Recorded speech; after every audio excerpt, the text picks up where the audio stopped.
We're here with our 20-foot by 40-foot pool and installing the liner that we measured for during our first video, how to measure an in-ground pool liner. The pool has been drained and the old liner has been pulled out and removed.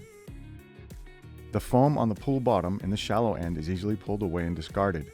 Please note that this pool has a gunite bottom made of sand and cement. These types of bottoms are very strong and this one is held up quite well, and as a result of that, there's not much finishing work needed.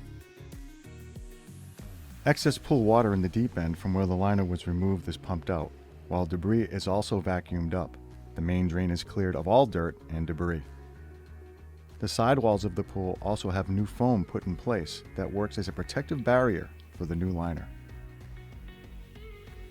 Next up, we're laying down new foam in the shallow end and cutting several lengths of foam long enough to cover the width of the pool in strips.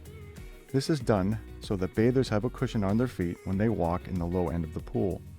The foam also protects from any imperfections that may develop which could come up through the underside of the liner. We're also simultaneously preparing the light located on the deep end wall. Spray tack is then added to the shallow end of the pool bottom. The foam is placed securely as an added layer between the pool bottom and the new liner. The edges of the foam are then duct taped down to help create a smooth surface.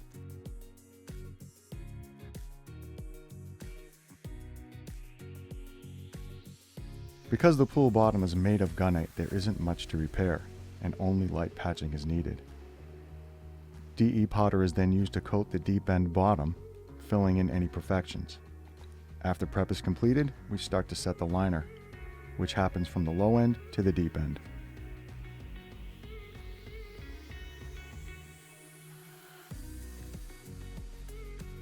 Our team also smooths out additional wrinkles by hand, both on the bottom and on the walls, as well as properly attaching the top of the liner to the extrusion.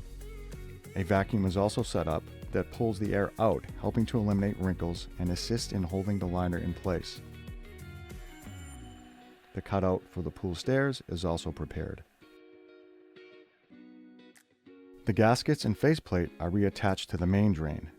This will also be done for the light and skimmer openings. And lastly, we're refilling the pool with water and getting it ready for summer fun and swimming. And thanks for watching.